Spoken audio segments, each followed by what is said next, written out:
Buena gente de Quinto, ¿cómo están? Hoy vamos a hacer un pequeño ensayo de clase vía, vía video.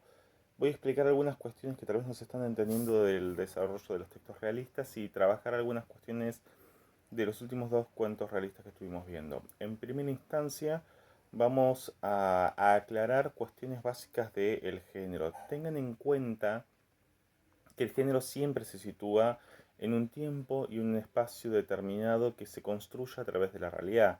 Eso es alguna una cuestión, una característica que les pasé, que les aclaré, puntualmente la situación del cronotopos, ¿sí? Por eso están ligados, o sea, crono y topos están absolutamente ligados al tener en cuenta la construcción del espacio de la literatura realista. Y este es un detalle que tienen que verificar. Yo cuando les hice el análisis les puse cómo funciona el lugar y les expliqué todos los detalles que tenían que tener en cuenta. O sea, cuando digo, por ejemplo, tengan en cuenta el detalle del lugar o alguna situación precisa del lugar, fíjense todas las cosas que fui adecuando para tener la situación del contexto de producción, ¿sí? Eso es por un lado. Después, por otro lado, eh, tengan en cuenta, por ejemplo, que cuando hablan de, o hablaron de Bertina, por ejemplo, en el caso de El Abanico, pensar que es una mujer libre, no, chicos, o sea, es una mujer absolutamente sometida, es una mujer que puede leer y escribir en todo caso, que eso era lo raro, pero nada más, después no tenemos ningún dato más. Con respecto a la situación del machismo, 10 es un poco como ¿cómo decirlo? Un poco descontextualizado hablar desde ese aspecto. En primera instancia porque en ese momento los estudios sobre género y demás, si bien estaban las hermanas Brontë, ya había estado el, el texto de Mary Wollstonecraft, que es creo que es la reivindicación de los derechos femeninos y demás, también habían sido extremadamente repudiadas. Son cosas para tener en cuenta, ¿sí? En el caso puntual del abanico y demás, tengan en cuenta que hay una situación de contexto de producción, ¿sí? No sé si el año pasado lo vimos o no, porque yo sé que lo vi con algunos cursos, pero no recuerdo si lo vi con ustedes. Sé que, por ejemplo, Camila González lo trabajó. Hay una teoría que es la teoría de la recepción o la escuela de Constanza. Entonces, un autor escribe en pos de pensar qué tipo de lector va a tener. Entonces, tienen que tener en cuenta de ese detalle. O sea, un escritor siempre escribe en su contexto de producción social. Con esto vuelvo a la parte de Rulfo. Rulfo escribe en México, o escribía en México, post Revolución Mexicana. La Revolución Mexicana fue un desastre, gente. Un desastre. Empezó siendo una revolución extremadamente importante y extremadamente altruista, con la figura de, si no recuerdo mal, Pancho Villa, tratando de llevar la posibilidad a los pobres de tener un ascenso social porque estaban todos dominados, creo que por un hombre que se llamaba Porcino. eh, este hombre estaba como, o sea, Porcino, ¿no? Creo que era el malo, podríamos decir. Tenía una situación de la oligarquía absoluta y contundente y horrible, como todo oligarca, que trataba constantemente de someter al pueblo. A ver, después le hacen una redada, matan a Pancho Villa y aparecen diferentes guerras de guerrillas, pero sin la conducción de Villa lo que termina pasando es que en un principio los rebeldes tenían la idea o la intención, podríamos decir, de tratar de avanzar con sus situaciones sociales de manera altruista, pero después ya empiezan a matar, a hacer pedazos todos y a destruir todo lo que tienen. Entonces empezamos a ver la otra situación. tanto los rebeldes como los federales lo único que hacían era destruir el pueblo. Si ustedes ven, o sea, ustedes se dieron cuenta al leer el Llano Llamas, son los rebeldes los que, o sea, los que atacan a los pueblos y los hacen pedazos. Ahora, si ustedes lean Era la mamá, que si quieren se los paso, los malos son los federales, porque no hay buenos y malos en eso. O sea, en esa situación, Mariano Azuela, uno de los escritores más importantes de la Revolución Mexicana, lo demuestra, lo deja claro en Los de Abajo. En un principio los rebeldes tuvieron la intención de cambiar las situaciones y cambiar las cosas del país, pero cuando se cansaron simplemente se convirtieron en más de la misma mugre que estaba en ese momento. En el caso puntual de los dos textos que les pasé están absolutamente relacionados porque si ustedes se fijan son las dos caras. La cara del pueblerino que se encuentra con los rebeldes, pero que también a la misma vez el hijo se hace un rebelde debido a las situaciones catastróficas en las que viven. ¿Sí? O sea, en la situación de contexto de producción hay que recordar que tal vez un pueblerino como el padre de Ignacio está durante 20 años de su vida tratando de tener algo y cada vez que caía una redada le sacaban todo. O sea, le sacaban, o sea, piensen después en lo que se llaman llamas, le sacaban la comida, le destruían la vivienda, le robaban a sus hijas, a sus mujeres, o sea que tal vez lo que uno había hecho en 25 o 30 años de su vida, en una noche desaparecía.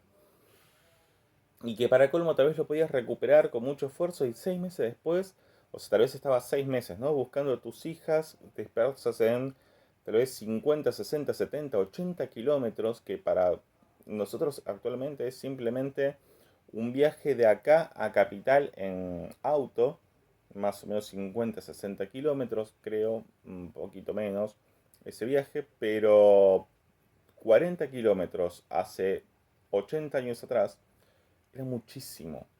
O sea, tal vez estabas 2 días viajando, 3 días de viaje. Caminando tal vez es una semana, 10 días, ¿sí? Con los parates que corresponden. Entonces, al estar, o sea, por más que parezca cerca, al estar tan lejos, prácticamente las chicas estaban perdidas. Sí, era poco probable que volvieran a sus lugares natales. Entonces hay que comprender esa situación del contexto de producción en el cual están o del cual está hablando Rulfo. Por otro lado, sí, tengan en cuenta los detalles propios de la situación. Estamos en la Revolución Mexicana y estamos en México. Cuando hago estas aclaraciones, y estamos antes del año 50, o sea, de 1950. Tres detalles no menores. Yo creo que alguna vez les dije la frase, que nosotros somos hijos de la penicilina. Bueno, en el momento que está hablando Rulfo no hay penicilina, chicos. O sea, la gente sobrevive como puede.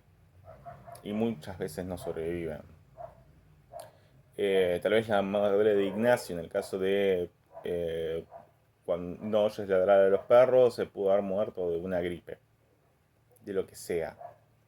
¿Sí? Porque la gente en esa época se moría prácticamente por nada. Te pinchaste con un clavo oxidado, listo, ya está, moriste. O sea, son días. Ese clavo tenía tétano, seguramente te ibas a morir en 2 meses. Son cosas para que tengan en cuenta.